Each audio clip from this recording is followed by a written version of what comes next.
One Piece Chapter 1059 Spoilers. Full summary thanks to Redon. Chapter 1059, The Incident of Captain Kobe. Germa 66's R. Emotionless Excursion, Volume 18, Caesar's hallucination gas. On the cover we see Katakuri and Oven hitting each other because of Caesar's hallucinogenic gas. Chapter begins with a ship sailing in the seas near Sphinx Island, the homeland of Whitebeard. Marco is leaving the ship and thanks the crew for taking him there. The ship is Red Hair Pirate's ship.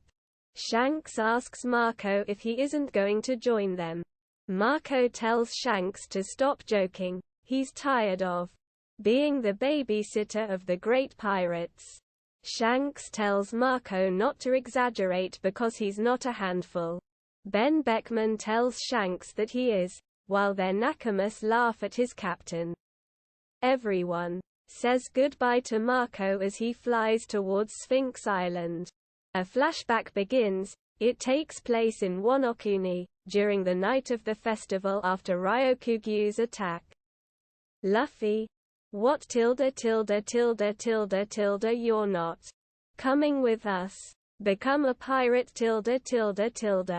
Sanji, no Yamato-chan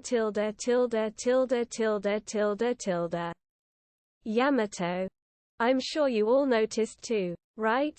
The incident with the forest guy was only resolved thanks to someone's powerful haki. Kaido may have fallen, but now we have all those guys coming after Wonokuni.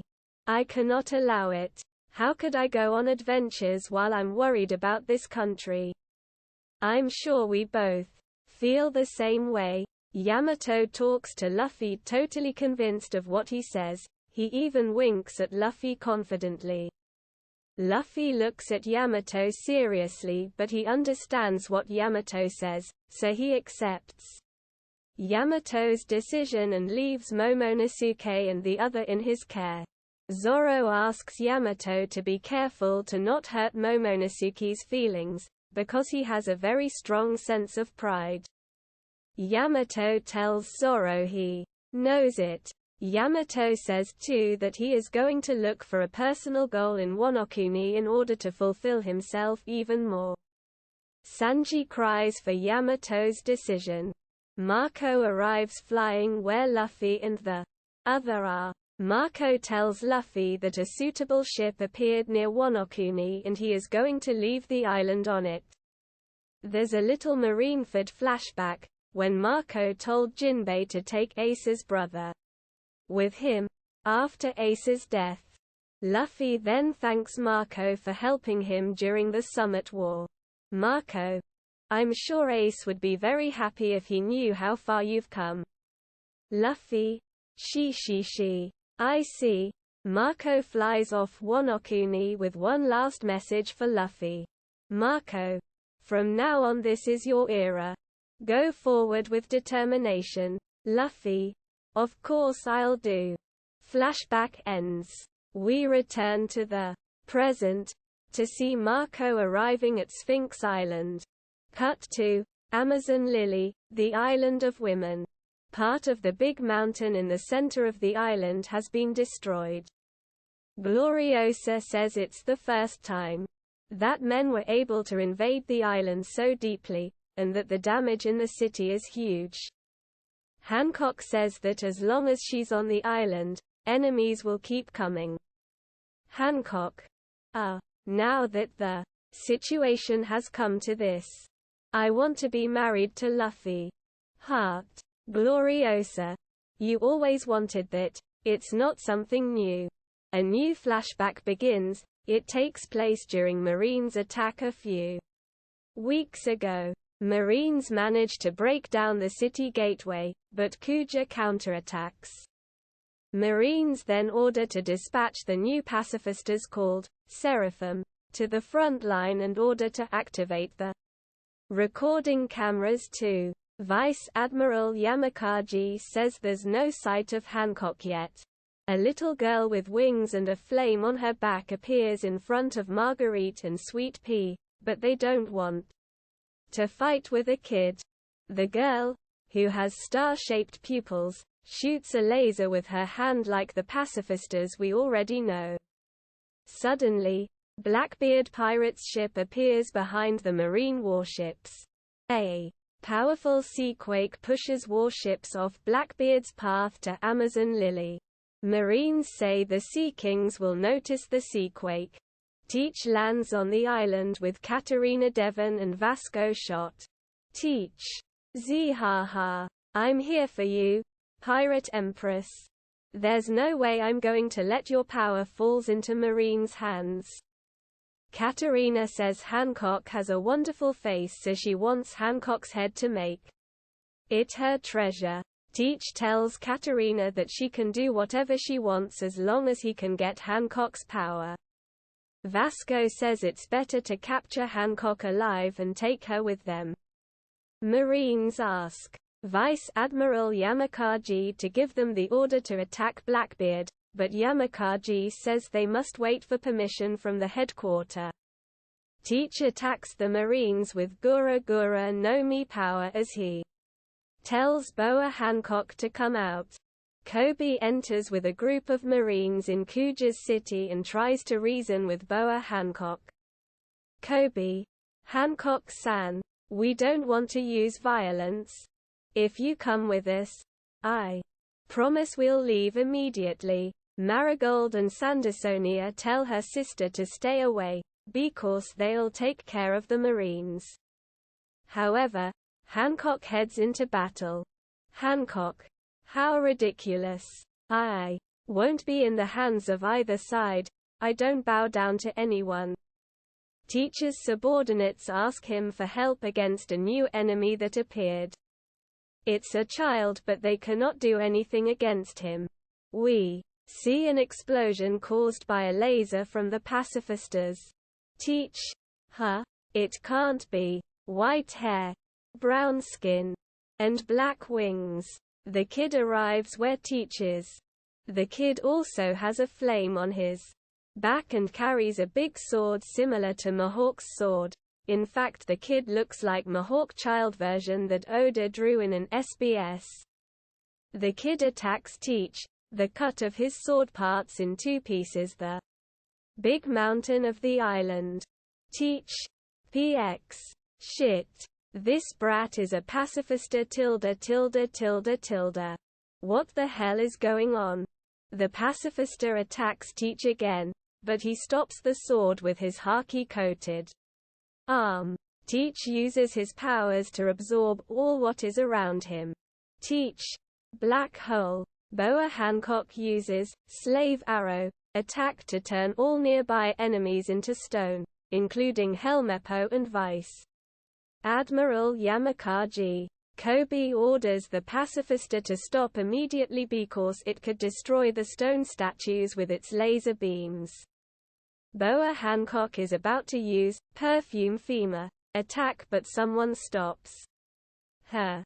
In an impressive double page we see that Teach catches Boa Hancock by the neck and that he has lifted Hancock from the ground in front of the Kuja pirates and Kobe, who is next to them. Teach is using the Yami Yami no Mi's powers, so Boa Hancock can't use her powers. We discover their new bounties. Boa Hancock, get your dirty hands off of me. Former Shichibukai. Pirate Empress. Boa Hancock. Bounty. 1,659,000,000 berries. Teach.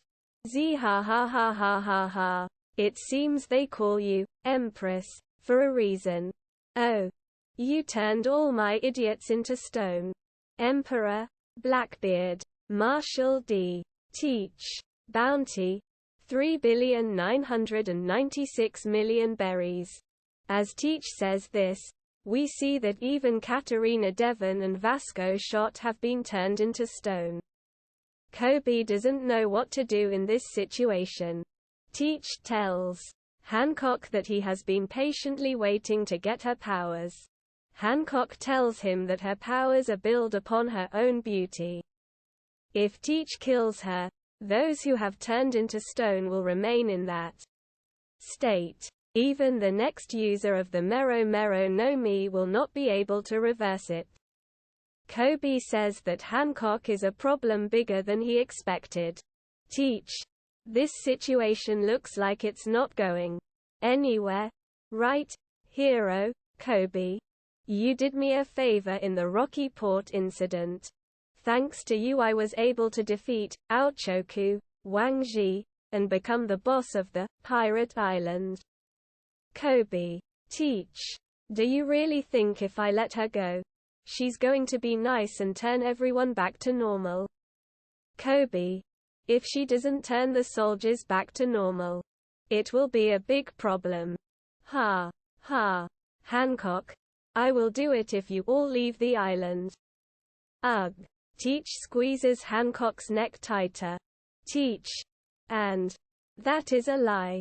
The moment I let you go, you will turn us into stone. And that will be our end, right? To be honest, I think there's no way a man can't be affected by your powers. It's a difficult situation, so I think I should just kill you. Kobe. Don't do it. The number of victims will be too high. Suddenly, someone with a very powerful haki appears. Rayleigh. I expected the Marines, but this. Even the landscape of the island has been altered. Sorry, Hancock. I'm late. Teach. Dark King. Rayleigh. Rayleigh draws his sword. Rayleigh. Hey. Whitebeard's apprentice. It's not very mature of me to say it, but I dislike you. Kobe and Teach's subordinates freak out. Rayleigh keeps talking. Rayleigh. Hancock. Return everyone to normal. I will be the witness. You all will leave this island without making any stupid move. Back to Amazon Lily. In the present, we see that Rayleigh didn't arrive to the island alone. Shaki is with him and we discover her true identity. Shaki. Advancements always bring problems. Thanks to Vegapunk's Seaston warships, the Calm Belt is no longer a safe place. Empress of Amazon Lily from 2 generations ago. Former captain of Kuja pirates. Shakuyaku. Rayleigh. To be honest, things have been favorable for us. I'm old now, so I wouldn't be able to defeat the current Blackbeard. Rayleigh says that it seems the Marines believe they will be able to replace the Shichibukai with that new weapons they've brought to the island. Marigold and Sandersonia talk about them. Marigold. At the end of the battle, those two. Sandersonia. They didn't have a single scratch. And strangely, one of them looked exactly like our big sister when she was a child. We see a picture of that seraphim face that the Marines used on Amazon Lily. Indeed, her face is exactly the same as Boa Hancock's face when she was a child, although her pupils are star-shaped. Chapter ends with a Marine ship reporting what happened in Amazon Lily. Marines, yes sir, were landing at Egghead Port. Regarding Captain Kobe, who has been kidnapped. In the last picture we see a page of a newspaper with Kobe's photo. Narrator says that Captain Kobe, the hero of the Rocky Port incident, has been kidnapped by the Yonku, Blackbeard, and his pirate crew. His current situation is unknown. End of the chapter. No break next week. Raws by Thursday.